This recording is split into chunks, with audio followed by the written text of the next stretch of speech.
Ang dating tinatawanan lang na presyo na $10 para kay XRP, ngayon ay unti-unti nang nagiging seryosong usapan. Hindi na po ito meme. Hindi na rin ito puro pangarap.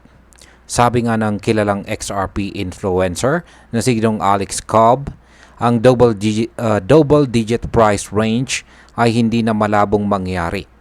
Kaya sa video na ito ay didiskartihan po natin kung bakit si XRP ay papalapit na sa kanyang pinakamalaking breakout. Pag-uusapan din natin ang mga game-changing developments sa likod ng pagtaas ni XRP, ang mga bagong galaw ng market, at kung bakit dapat na tayong maghanda sa posibilidad ni XRP na maging $10 or higit pa. Pero bago po tayo magpatuloy, ay pakibasa na lamang po muna ang disclaimer dito po sa ibaba ng ating screen. Yan mga ka-crypto, tandaan po nyo ito. Halos isang taon lang ang nakalipas, sa XRP ay nasa 0.50 lamang or 50 cents. Ngayon ay umaabot na po siya sa presyo na higit $3 at patuloy pang tumataas. Noon, kapag sinabi mong aabot si XRP sa $10, ang sagot agad ng karamihan ay imposible yan. Mema ka lang. Yan. Pero ngayong 2025, ang $10 ay hindi na biro. Maraming analyst na ngayon ang nagsasabing kaya na yan, hindi na malayo. Isa sa pinakamalaking dahilan kung bakit naging seryoso na ang galaw ni XRP ay dahil sa pagkapanalo po nito laban sa SEC. Oo, tama po ang narinig ninyo. Ayon po sa desisyon ng korte, si XRP ay isang digital asset at hindi isang security. Ibig sabihin ay malaya na ulit siyang makipagkompetensya sa market. Hindi na siya kinakahon ng mga regulasyon ng gobyerno. At dahil dito, mas dumami po ang institutional investors na may tiwala na kay XRP. At eto pa, meron pong higit 11 na ETF filings na naipasa para kay XRP. Kapag naaprubahan ito, siguradong sisipa lalo ang kanyang presyo. At bakit kamo? Kasi kapag may spot ETF na si XRP, ibig sabihin ay magiging available na ito sa mga malalaking financial institutions. At kung may access na ang mga ito, ibig sabihin ay bilyong-bilyong dolyar ang pwedeng pumasok sa galawan ni XRP. Ayan, si Ripple, ang kumpanyang nasa likod ni XRP, ay nag-apply na rin ng banking license sa US. Kaya ano po ang ibig sabihin nito? Kapag naging legal na bangko ang Ripple sa Amerika, lalaki ang kredibilidad ni XRP. Hindi na lang siya simpleng coin, kundi magiging parte na po siya ng global finance infrastructure. Malaking tulong ito para makuha ang tiwala ng mga bangko at saka malalaking kumpanya.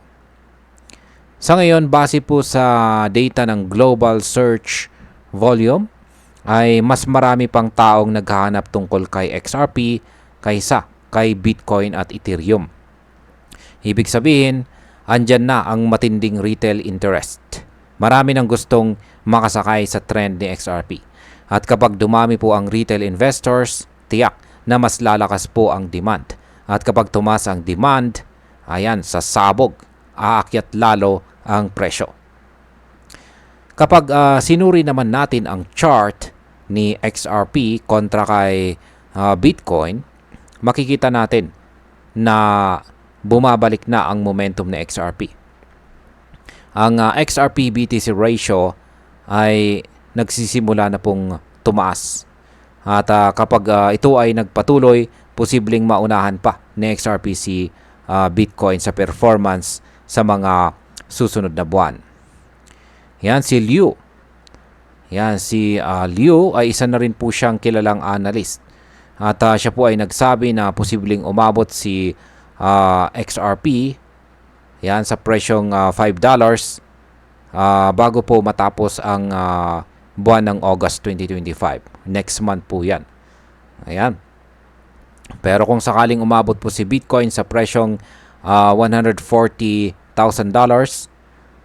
hindi po malayo na si XRP ay umabot din sa $10. At kung mangyayari man ito, ang market cap ni XRP ay magiging kapantay na ng mga higanting kumpanya tulad po ng Tencent at saka Netflix. Ngayon.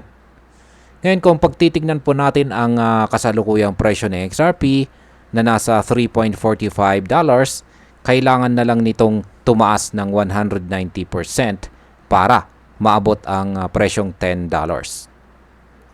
At hindi ito imposibleng mangyari.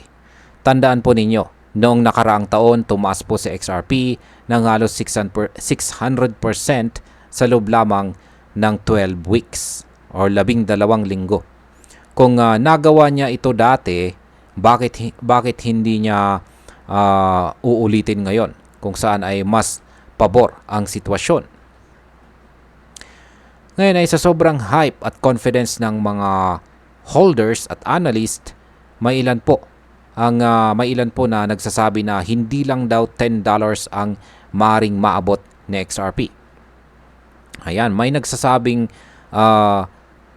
pong nagsasabi ng $20, $50 at may ilang matitindi pa na nagsasabi ng $100. Pero syempre, kailangan nating manatiling realistic. Ang mahalaga, ang dating meme price ngayon ay supported na ng regulatory clarity, ETF momentum at institutional support. Kaya yan, para po sa mga baguhan, ito po ang punto. Si XRP ay hindi na lang basta coin na binabash online. Siya na po ay isa ng lehitimong contender dito sa mundo ng crypto. Kung dati ay pinagtatawanan lamang po siya, ngayon ay pinapanood na siya ng buong mundo.